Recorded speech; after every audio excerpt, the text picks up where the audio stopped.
नमस्कार, आप देख रहे हैं अपना बिहार और आपके साथ मैं हूं विवेक। 12 जनपद का बंगला खाली होने के नोटिस मिलने के बाद चिराग पासवान ने वहां रामविलास पासवान की मूर्ति लगा दी है। वो भी तब जब ये बंगला रेल मंत्री अश्विनी वैष्णव को अलॉट किया गया है। सवाल यह है कि क्या एलजेपी के बंगले से बेदखल हो चुके चिराग पासवान अब 12 जनपद के सरकारी बंगले पर कब्जे की कोशिश कर रहे हैं?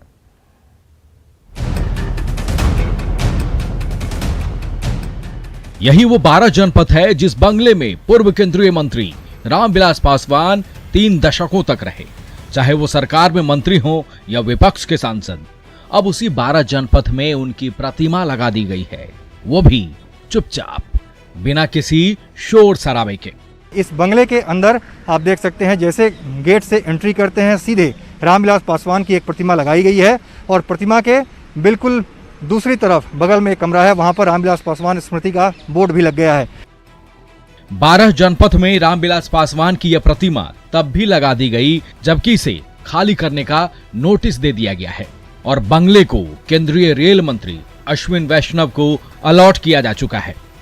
जो बात कही जा रही थी और इस बात की संभावना जताई जा रही थी कि जल्द ही इस बंगले को खाली कराया जाएगा, उसको लेकर के अब जरूर कई तरह की चर्चाएं शुरू हो गई हैं। क्या ये बंगला खाली होगा या नहीं होगा? आखिर रामविलास पासवान, उनके समर्थक, उनके परिवार के लोगों की मंशा क्या है, वो क्या चाहते हैं, इसको लेकर चर्चाएं जरूर शुरू हो गई हैं। सवाल है कि क्या बंगला खाली नहीं करना चाहते हैं चिराग पासवान? बंगला पर कब्जा करने की कोशिश कर रहे हैं चिराग। दरअसल रामविलास पासवान के निधन के बाद से ही उनके समर्थक मांग करने लगे थे कि पहली पुण्यतिथि के पहले 12 जनपद को रामविलास पासवान मेमोरियल घोषित कर दिया जाए। लेकिन जब नियम बाधा बने और सरकार ने बंगला केंद्रीय रेल मंत्री को अलॉट कर दिया तो पुण्यतिथि के पहले रामविलास की मूर्ति लगा दी गई। अब जिस तरह से यहाँ पर प्रतिमा लगा दी गई है और रामविलास पासवान स्मृति का बोर्ड लग गया है, उसके बाद माना जा रहा है कि आने वाले दिनों में इससे एक सियासी संदेश देने की कोशिश होगी और उनके समर्थकों की तरफ से इस बात की डिमांड हो सकती है कि जल्द ही रामविलास पासवान स्मृति के नाम से या रामविलास पासवान मेमोरियल के नाम से इसको 12 जनपद को घोषित किया जाए। कैमरामैन संजीव वर्मा के साथ अमितेश, न्यूज 18, दिल्ली। चलिए इस मामले को भी जानिए। 12 जनपद के बंगले में रहते थे रामविलास पासवान और रामविलास पासवान के निधन के बाद वहां चिराग रह रहे हैं और चिराग को बंगला खाली करने का नोटिस मिला है। 8 अक्टूबर को रामविलास पासवान की पुण्यतिथि है और बंगला छोड़ने के पहले चिराग ने पिता की मूर्ति लगाई है। 12 जनपद को खाली करने की नोटिस के बाद बंगले में रामविलास पासवान की मूर्ति लगाने के मामले पर चिराग पासवान घिर गए हैं। बीजेपी और जेडीयू ने चिराग की मंशा पर सवाल खड़े किए, जबकि महागठबंधन ने चिराग को बंगला खाली कर देने की सलाह दी। वो बंगला चिराग जी को खाली करना है, खाली कर देना भी चाहिए और वो खुद सांसद हैं तो उनको अपना दूसरे बंगला में जाना चाहिए। लेकिन जो रामविलास जी का स्टैचू लगा है, हम लोग सरकार से मांग करेंगे, भारत सरकार से, कि उनकी मूर्ति वहाँ रहे। तो पार्टी प्रोटोकॉल है या जो सदस्यों का जो अपना प्रोटोकॉल है, उनकी वरीयता वगैरह दे करके उस हिसाब से उनको बंगला अलॉट होता है। अब किसी चीज़ के प्रति आसक्ति ठीक बात नहीं है। अब आप एक कोई संवैधानिक पद पर बैठ करके संविधान का अवहेलना करे, नियम कानून कायदे कानून का अवहेलना करे, तो कम से कम ये तो शोभा नहीं देते। बंगला खाली कराना या नहीं कराना ये तो सरकार का विषय है, परंतु रामविलास जी के हर स्मृति को उचित सम्मान दिलाना ये तो हम सब का अधिकार है। मेरा मत साफ है कि भावना का ख्याल देश की सरकार को करनी चाहिए। देश के दलितों के बड़े नेता रामविलास जी रहे हैं और कल तक आप ट्वीट करके उनकी प्रशंसा करते हैं, ऐसा किया कराया सब अपने मिट्टी में मिला दिया। अरे बना दीजिए स्मारक 12 जनपद को। जनता दरबार में सीएम नीतीश कुमार ने 195 फरियादियों की शिकायत सुनी। दरबार में पहुंची एक महिला ने जेडीयू विधायक पर ही अपने पति की हत्या करवाने का आरोप लगाया। साथ ही कहा कि पुलिस इस मामले में कार्रवाई नहीं कर रही और आरोपी पूरे परिवार को धमकी दे रहा है, जिसके बाद सीएम नीतीश कुमार ने इस मामले को डीजीपी के पास भेज दिया।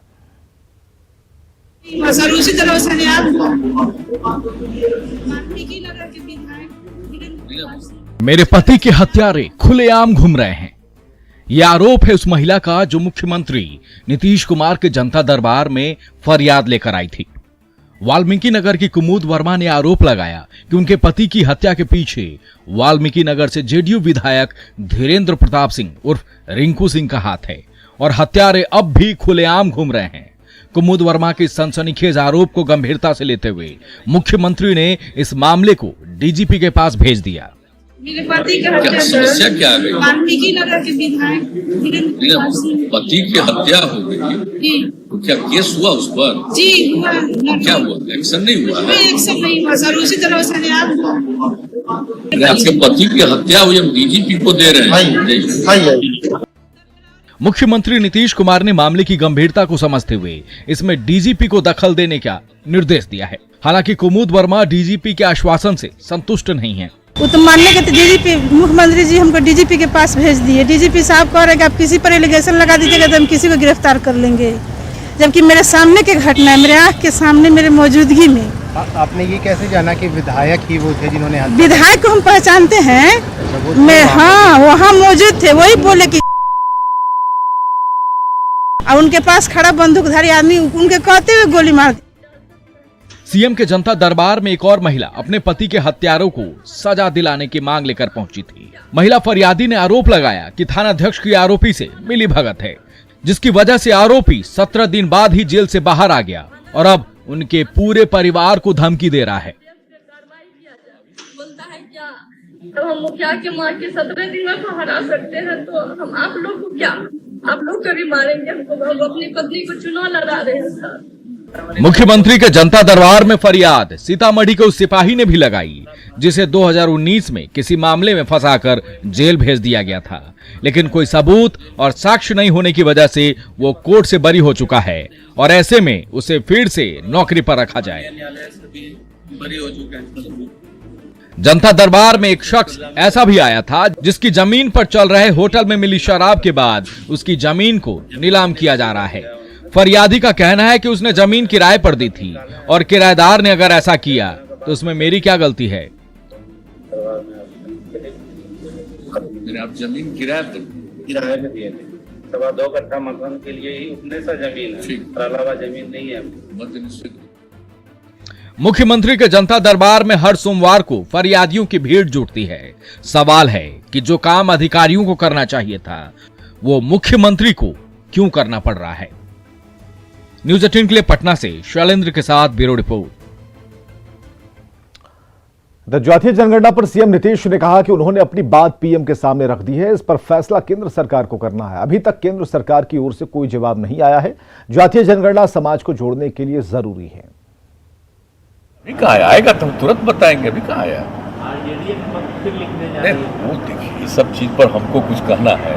आप सब लोग जान रहे हैं कि इसके लिए जो भी बातचीत करनी है सबको ले जा करके एक साथ हम लोग बातचीत किए हैं और अपनी बात कह दिए हैं पूरे तौर पर। उसके बारे में हमने वहाँ भी सारे प्रेस वालों ने पूछा, यहाँ भी पूछा, सबको तो बता ही दिए।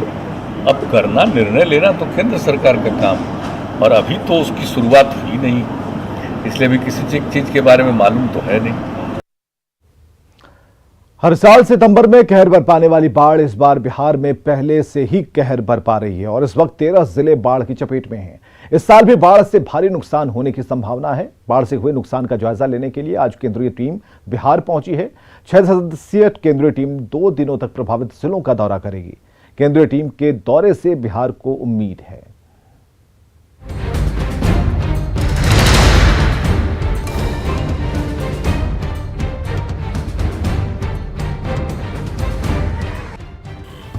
इस वक्त बिहार के 13 जिले बाढ़ की चपेट में हैं। कटाव कहर बरपा रहा है। खेत खलिहान घर आंगन पर पानी का प्रहार जारी है। तकरीबन 60 लाख लोग बाढ़ से इस वक्त प्रभावित हैं। फसल को भी भारी नुकसान पहुंचा है। लिहाजा बाढ़ से नुकसान का जायजा लेने के लिए सोमवार को केंद्रीय टीम बिहार पहुंची।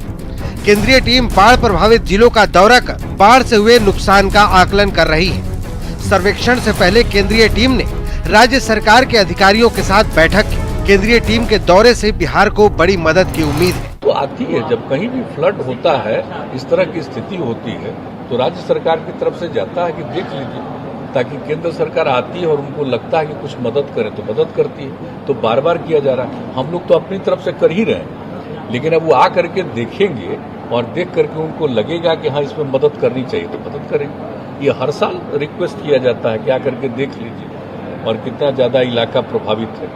पहले ही से कहा जा रहा है, अभी तो लेट से आए, पहले ही से कहा जा रहा है कि आकर के देख लीजिए, लेकिन अभी तो और जो स्थिति है तो आप जानते हैं कि अभी उतना ज्यादा खराब स्थिति अभी नहीं आई। गंगा समेत गंडक, कोसी, बागमती, बूढ़ी गंडक, कमला बलान, महानंदा जैसी नदियां खतरे के निशान से ऊपर है। सितंबर महीने में अगला 20 दिन बेहद अहम है, लिहाजा सरकार भी पूरी तरह से अलर्ट है। फिलहाल सरकार की ओर से लगभग 4000 करोड़ के नुकसान का आकलन किया गया है। तो प्रारंभिक है, क्योंकि अभी भी 18-20 दिन बाकी हैं महीने के अंत होने में, और बाढ़ की संभावना बनी रहती है। तो जो हम लोगों ने प्रिलिमिनरी असेसमेंट विभागवार दिया है वो 3781 करोड़ का है। केंद्रीय टीम 2 दिनों तक बिहार में रहेगी। जायजा लेने के बाद केंद्रीय टीम एक बार फिर मंगलवार को समीक्षा बैठक करेगी। न्यूज़ 18 के लिए पटना से संजय कुमार की रिपोर्ट।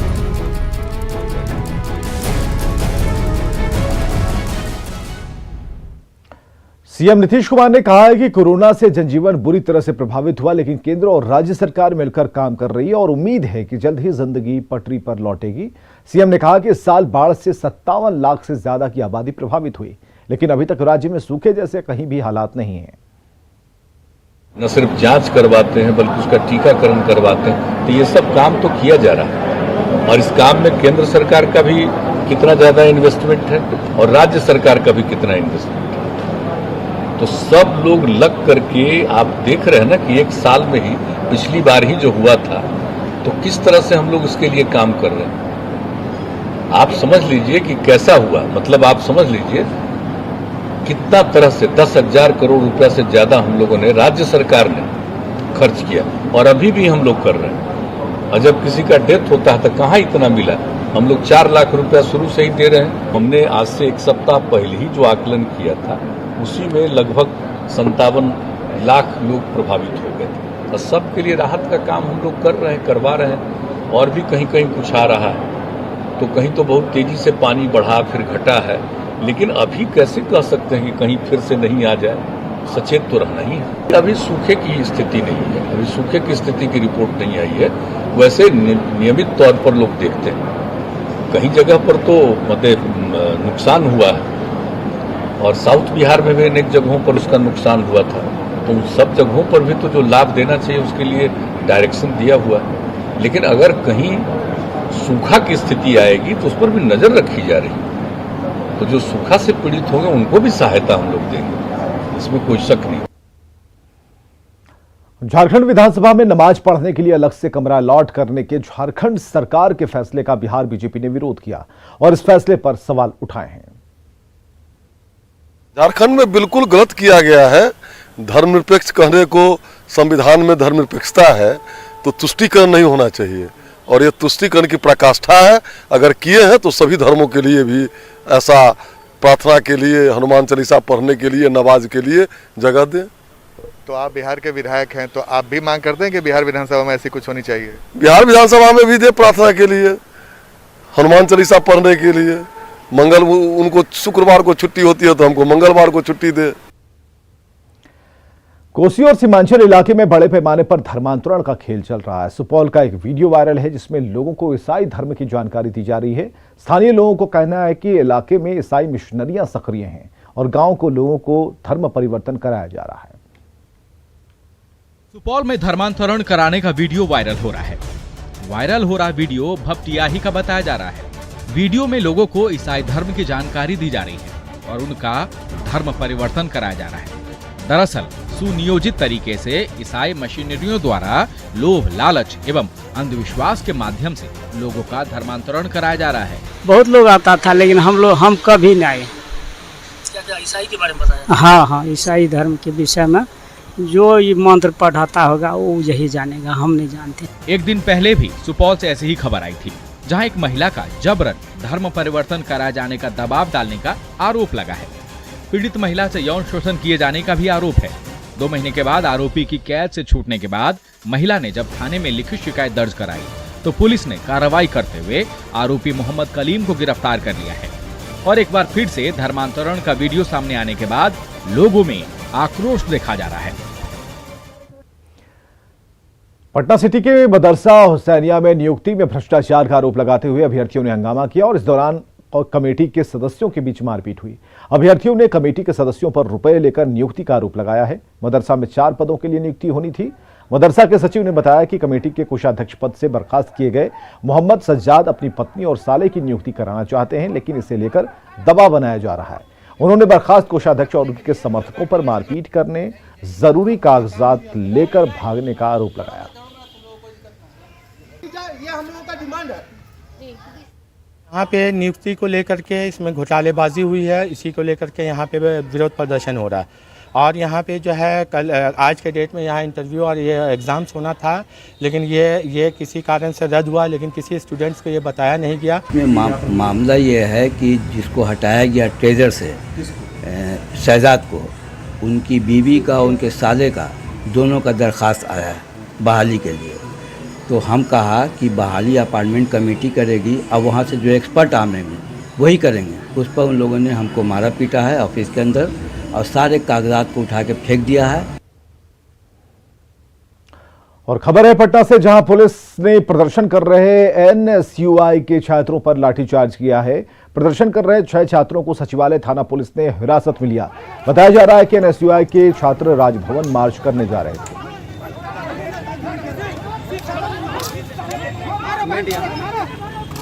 5 सूत्री मांग हम लोगों की थी। लगातार हम लोग शांतिपूर्ण मार्च कर रहे थे। अचानक से पुलिस हम लोगों को पीछे से लाठी डंडा बरसाने लगी।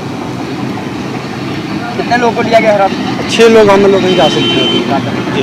अब आगे क्या करेंगे आप लोग? आगे हम लोग चरणबद्ध आंदोलन करेंगे और लगातार हम लोग हर बिहार के हर विश्वविद्यालय और कॉलेजों में पुतला फूकेंगे। और खबर है मुजफ्फरपुर से, जहां सतनाम पेट्रोल पंप पर खड़ी ट्रक से बदमाशों ने तेल निकाल लिया। शोर मचाने पर बदमाशों ने हथियार दिखाया, गोली चलाने की धमकी दी। पेट्रोल पंप संचालक का कहना है कि बदमाश अक्सर सड़क किनारे खड़ी गाड़ियों से तेल निकालते हैं, लेकिन अब वो पेट्रोल पंप पर खड़ी गाड़ियों से भी तेल निकालने लगे हैं। पेट्रोल पंप संचालक ने पुलिस से इसकी शिकायत की है। करके इस सप्ताह में 3 दिन हो चुका है यह घटना, एक दिन बीच करके यह घटना कर रहा है और लगभग 2 से 4 के बीच में यही घटना करता है। थाना को सूचना दिए थे? हाँ, थाना की सूचना पहले मौखिक रूप से दिए थे, लिखित रूप से भी आज जो है स्वावेदन हमने दे दिया है। बेतिया में 3 महिलाओं को गोली मारे जाने के मामले में पुलिस ने आरोपी सेना के जवान को गिरफ्तार किया है। साथ ही एक बंदूक, कारतूस और शराब की खाली बोतलें बरामद की हैं। आरोपी जवान का नाम नरेश कुमार है, जो भटिंडा में तैनात है। अपने बचाव में उसने कहा कि कुछ लोग उसके घर का दरवाजा पीट रहे थे, जिन्हें भगाने के लिए हवाई फायरिंग की और बाद में बंदूक में गोली भरने के दौरान गलती से गोली चल गई। हालांकि आरोपी जवान की पत्नी ने कहा कि उसका पति उसे बराबर मारपीट करता है और कल रात भी शराब के नशे में मारपीट कर रहा था। जब वो बचने के लिए महिलाओं के पास गई तो नरेश ने गोली चला दी। बेतिया के एसपी ने नरेश कुमार के हथियार का लाइसेंस रद्द करने के साथ सेना को भी खबर करने की बात कही। नरेश कुमार के हथियार का लाइसेंस जम्मू कश्मीर से बना है।